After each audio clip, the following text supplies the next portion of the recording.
the whole point is I want to give you some things, those of you who are parents, those of you who are professionals as well, some things you can literally, at the end of the conference, go home and actually try out and get some benefit with from your own children.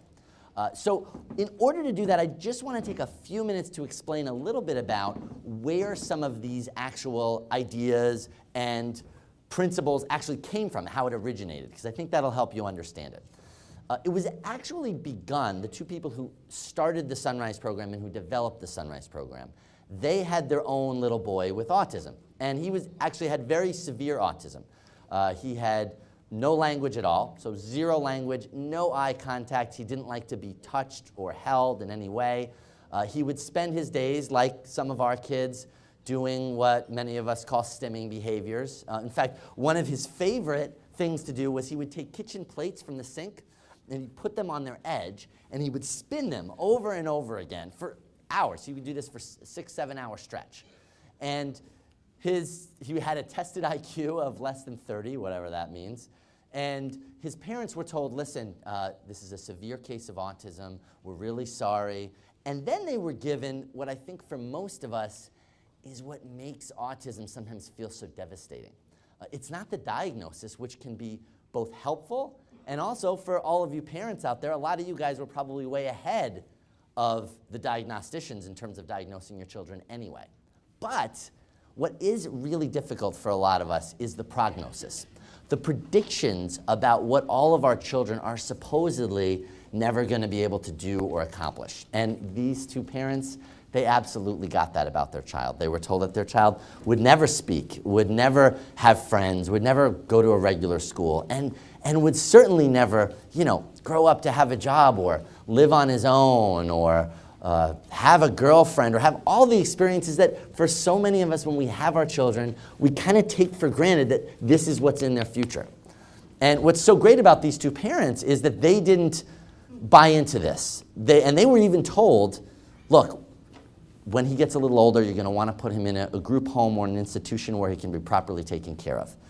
And instead, they did something really radical, which is they turned their backs on those predictions and prognoses, and they took their little boy home, and they developed their own home-based, very much child-centered program where they worked with their little guy for a little over 3 years. Now, I'm going to tell you a little bit about what they did a little bit later. I'm actually going to skip over that for a second, but let me go back here and just show you this. They called their program the Sunrise Program, but spelled S-O-N because he was their son, you get it? See, if he was born a girl, they would have had to rework the whole name. But what they did was, this is what they did, and they did some things that were very different. I mean, the program, just that it was even created by parents was a real departure. And what happened was, at the end of those 3.5 years, was he emerged fully from his autism, totally recovered, like lived a whatever you'd call a normal life. No one knew the history. Ultimately graduated from the Ivy League's Brown University with a degree in biomedical ethics, all of which was not supposed to be in the cards for him. Now, I tell you this for two reasons. One, so that you could get a little picture of where these ideas come from. And two, because that little boy in the story is me. Yeah, I know. Thank you. Thank you for applauding that. I appreciate that.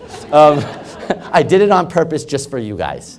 What the thing is the thing I do want to say, though, is this was something that, in order for this to even happen, they first had to really decide they weren't going to buy into all of these predictions. And you guys know what I'm talking about. You guys face this every day with getting predictions about what your children are supposed to not be able to do. The best place to start is just to know that these are just made-up predictions. They're not any reflection of reality. I just want to show you a couple of pictures really briefly. That's me as a little boy. I really liked those little cups a lot better than I liked people back then. A slightly better, easier to see picture, that's me. I call that Ron Kaufman out to lunch, because that's what I look like there.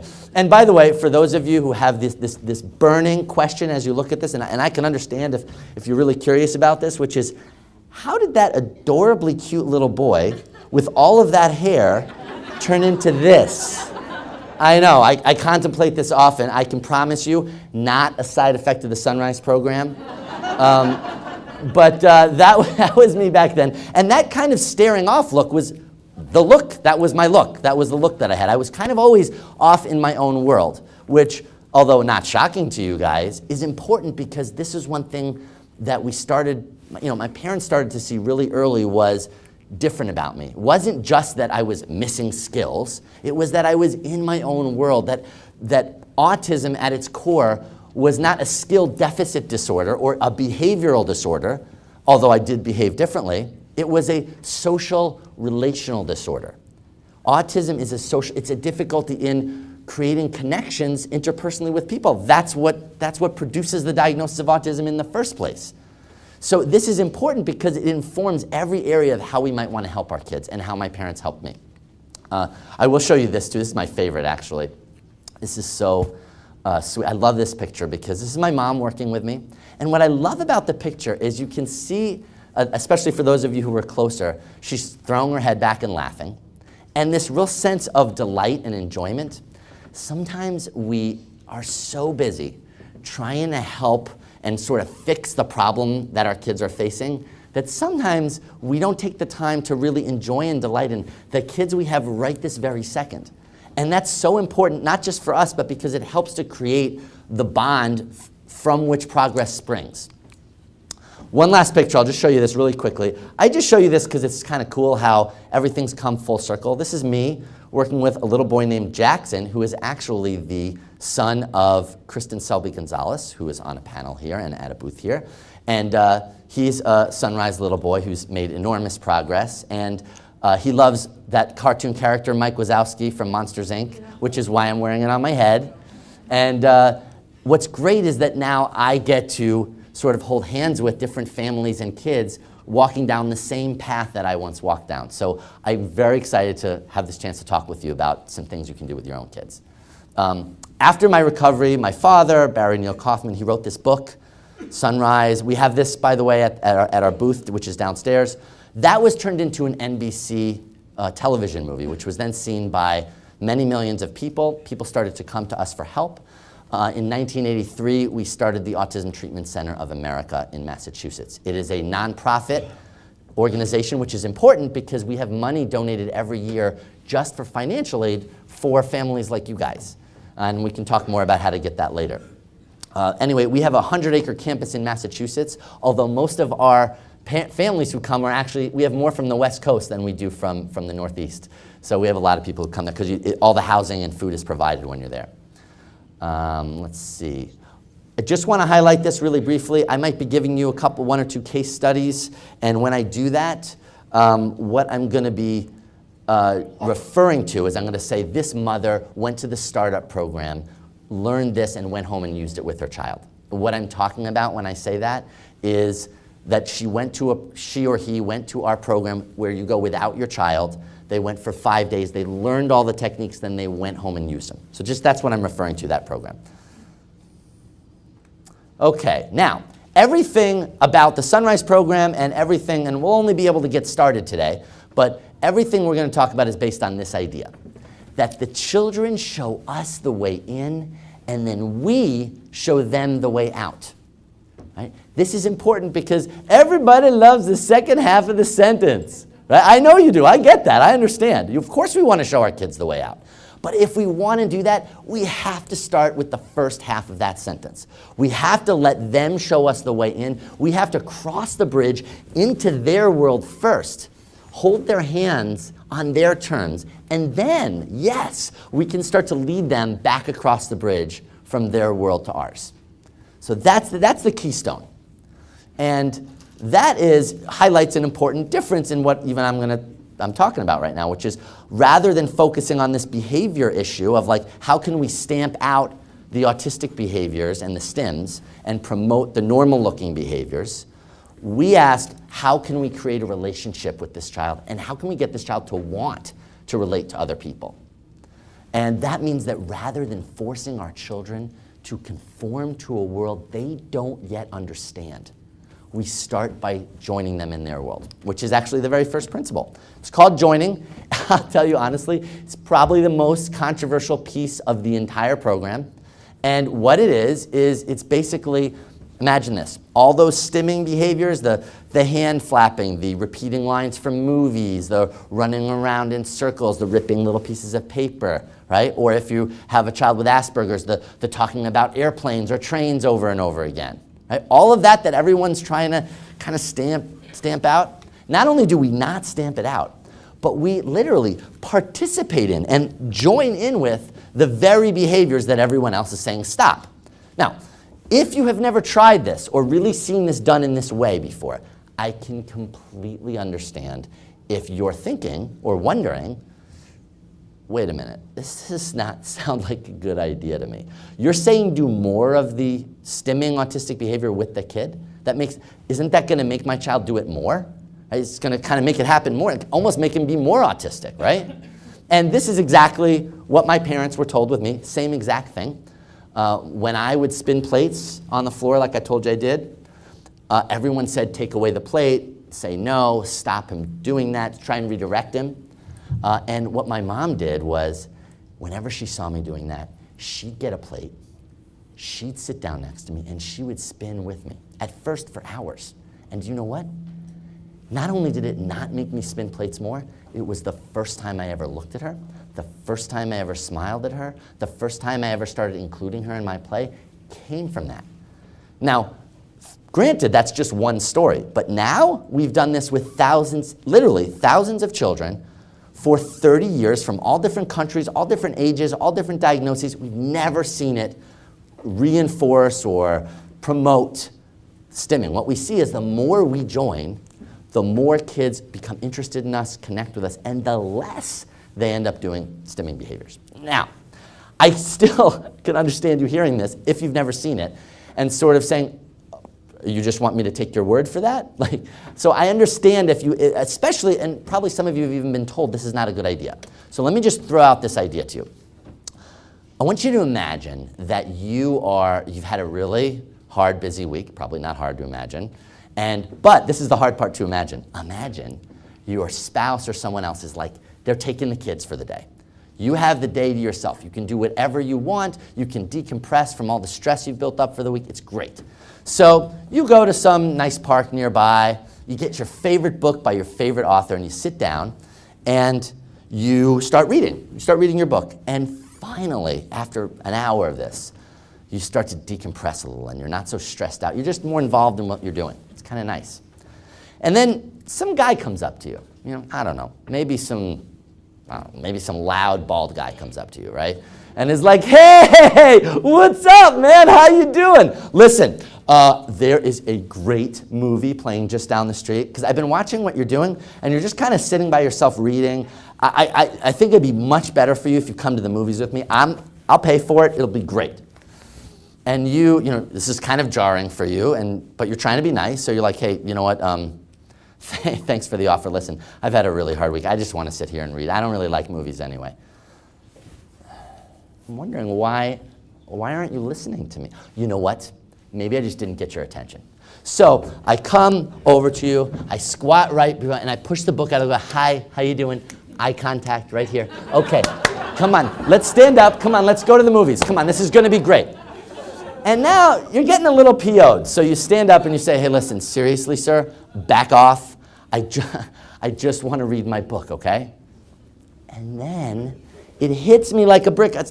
I should have realized this before. I'm so sorry. The problem is your book. It's very distracting to you. I mean, you're kind of like obsessed with it. But I think if I get the book out of the way, I think you'll pay attention with me. So I go over, and I grab the book. You reach for it, but I go, after the movie, I'll give you the book. Right? And so I'm thinking, I've just figured this whole situation out. But the problem is, right, it doesn't take a rocket scientist to know you ain't going to be going to the movies with me. In fact, next Saturday, if you see me approaching, you're going to take your book and run, right? But the thing about it is, and this is the important part here, guys, you're not going to run because I'm a bad guy trying to be a jerk and make your life hard. Actually, my intentions are good. I care about you. I'm trying to be helpful. So I'm not trying to do anything other than make your life better. I really am. I'm coming from a good place. The problem is you're not a mind reader, so you don't know that I'm coming from this place, that I'm just trying to help. All you know is I'm all up in your face, and I keep sending you this message. Here's the message. Stop doing what you want, do what I want. Stop doing what you want, do what I want. Stop doing what, I know you want to do it, but later. Stop doing what you want, do what I want. And the thing about this is, of course we're doing that to be helpful. Why else would we do it other than that we love our kids? We're trying to help them. But again, they're not psychic. They're not reading your mind as you're doing this. So all they know is what's happening. And we're trying to say to our kids, please be part of our world. Stop doing what you want, do what I want. Right? It's like, hey, listen, I have this awesome thing for you, buddy. It's called being part of our world. It's pretty cool. But here's the best part of it. If you leave your world and you become part of our world, you get to stop doing all the stuff you love and do all the stuff you hate. Isn't that awesome? Right? Now, if we know one thing, we know our kids are smart. They ain't taking that deal. Right? So the thing is we have to come at it from a different point of view. Imagine this, right? Imagine you're reading the book. It's a totally different scenario. You're reading your book. I come up to you. I'm a different guy. I come up to you. I don't say anything to you. I just sit next to you, and I start reading my own book. And I'm reading, and you're reading, and you glance over me briefly, and oh my gosh, what are the odds of this? I mean, you can't believe it. Not only am I sitting next to you reading, I'm reading the same book you're reading, which is your favorite book. So you try and keep your mouth shut and like focus on what you're doing, but it's hard. You can't believe it. So you're looking. Finally, you can't resist. So you have to say something. You're like, hey, how did you come across that book? That's my favorite book. And I'm like, oh my, it is my favorite book. Did you read the last one by this author? And I'm like, yes. So it goes back and forth. We get into a whole conversation about all the books that this guy wrote and everything. And then it's time for me to leave, and I leave. The next Saturday comes. I bump into you again at the park. I'm reading. We talk more. Now we kind of get to know each other. We know we both love this particular author. And this goes on for a few weeks until finally it's like the fourth week, and we're talking, and I go, hey, you know what? Do you know next Friday there's a new movie come out? It's the new movie version of the book. What about instead of meeting here to read, we meet at the movie theater, we go see the movie? So here's the thing. What I just asked you to do is exactly the same as what I asked you to do the first time. So this principle is not about let's give up all of our goals for our kids and just join them in their world forever. Right? I asked you both times I wanted you to go to the movies with me. The first way was all about stop doing what you want, do what I want. I'm trying to stamp out your thing to get you to do my thing. And the second way was I form a relationship around a common interest. So you're actually interested. Even if you don't like movies, you might come with me anyway because now you like me. So that's this key point, that it changes the whole dynamic. And remember, our kids they have a social relational challenge. That's at the center point of what they're challenged by. So we can't get past that by focusing on, in a sense, antisocial principles like stop doing everything that you like. Right? We have to do it based on how human beings have been creating relationships for thousands of years this way. This is not it's new to autism, it's not new to human beings. Like, we've been doing this forever. This is how human beings build relationships. So, and this is the very thing our kids are missing, so we want to do this with our kids. We want to help them with this. So what you're going to do, and I just want to say this real quick, and I want to move to another principle here. You're not going to join with everything they do no matter what they're doing, right? If they're crying and screaming and throwing things, you're not going to join with that. Even if they're playing a game with you, you're not going to join with that either. You're going to play with them. Joining is only for when your child is saying, I'm not part of your world right now, I'm part of my world, which means they're not looking at you and they're really focusing on a repetitive stimming kind of thing. And again, if you have someone with Asperger's syndrome, I know they don't hand flap and they don't do that kind of thing, I understand that. But that might mean if they love talking about all the trains that were built in the last 60 years, it's your turn to become a train freak. To like become really into trains and get into that with them. I know you're thinking, then they'll talk about it 24 hours a day instead of 23 hours a day. But what I'm saying is, yes, the first hour, that will be what will happen. But you're going to create a connection which will enable your child to go your way more and more. That's what happens here. One last thing I'll say about this. This isn't magic. I'm not saying if you join your child, they're going to magically learn 50 skills. Right? They're going to toilet train and they're going to speak in sentences. Right? What I'm saying is this is going to open the door so that your child's connected to you so that you can teach that stuff. Right? And in fact, that's where the next principle comes in, which is, one thing I'll just tell you about this. I'm used to having a little more time here. If you want to know information, there are studies that back this up. Just the whole joining thing I just described to you. If you want to know about them, happy to cite them for you, but I'm not going to do them right now. Okay, the other thing I'll just talk to you, and this is the only other principle I'll do for right now. It's called motivation, and it's a good opposite for joining. Remember, you're joining until your child's connected to you, but then when your child is not stimming and is looking at you and is connected, that is the time to start to build new skills, especially socially oriented skills. And motivation is basically it works this way. It's not what a lot of people think it is, which is rewarding the child every time that they do what you want. Not that that's a horrible thing, it's just that a lot of times our kids are already doing this sort of robotic-looking kind of behavior. The reward system kind of makes that more a lot of times, because then they're just doing the thing you want to get the reward. We want them to actually learn the whole skill and enjoy doing it. That's what makes it really stick. So what ends up happening is motivation is so important for our children's learning, meaning their own interest and excitement is so important. And ultimately what we want to do is, normally what they're learning is very mismatched to how they like to learn.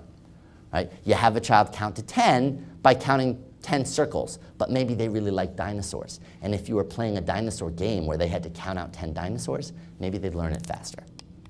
So that's what we want to focus on. And what we want to do is we want to focus on, I'm going to actually skip that slide.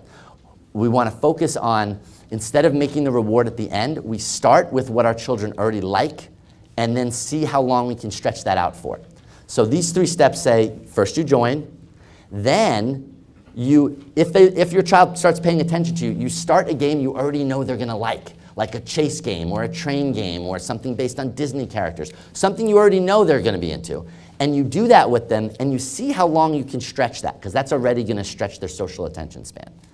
And if you do that, that's going to be, I'm only giving you the very, very, very first step of it, but that's a good place to start. If you just go home, focus on joining your child in his or her world, and then when they start to pay attention, play a game you think they'll like, and then start to stretch that out a little more. Either see how long you can do it, see if you can get them to look at you more in the game or speak more in the game, and we can help you with that if you want more help with that. Okay, so now what I'm going to do, there's studies that back that too, if you want to know. I'm going to skip all this for a minute if you guys would bear with me. These are some other principles that you won't get to hear about right now, but you can ask me about it. Let's see, that's some more research. I'm going to skip over that. Some more research. This is a 34-year-old man who went from no language to full sentences in 1 year. So I just want to highlight that this is not just for younger kids. If for a lot of people, you could come to our booth and ask us about this if you want. We have a lot of financial aid available. If you want to be able to take that startup 5-day training program to learn how to utilize these and many more techniques to help your children develop in that way, I'd be happy to help you guys with that. I'm going to skip over this. We have, the next programs are in December and February, in case you're wondering. And then if you come to our booth, there's going to be me there, and then there's going to be a guy named Brian there. And Brian, if you could just start to make your way. We have about 5 minutes left in the presentation, so we're okay. I'm going to have Brian come up.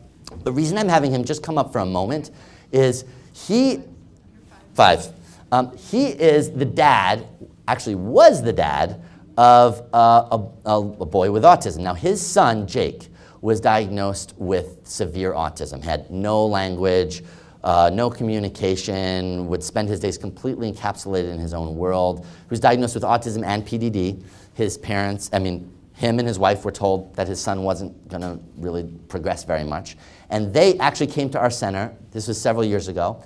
They implemented this with their son, and now their son is a high school kid who you would never know the history of him. But what I want to do is, Brian, if you could come up here for just a moment.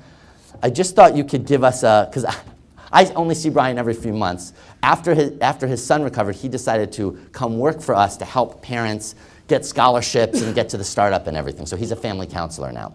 But I just thought you could give us like an update of sort of where Jake is and how that's working. Yeah, sure. Okay. Yeah, it's Jake's so recovered. Sometimes he has to remind me of the fact a little bit. He's 16 now, and Jake's on cross country. This is his first year at cross country. And, you know, Ron talked to you about like 3 E's and really celebrating. And Jake's starting to come across the finish line. I'm like, yeah, Jake.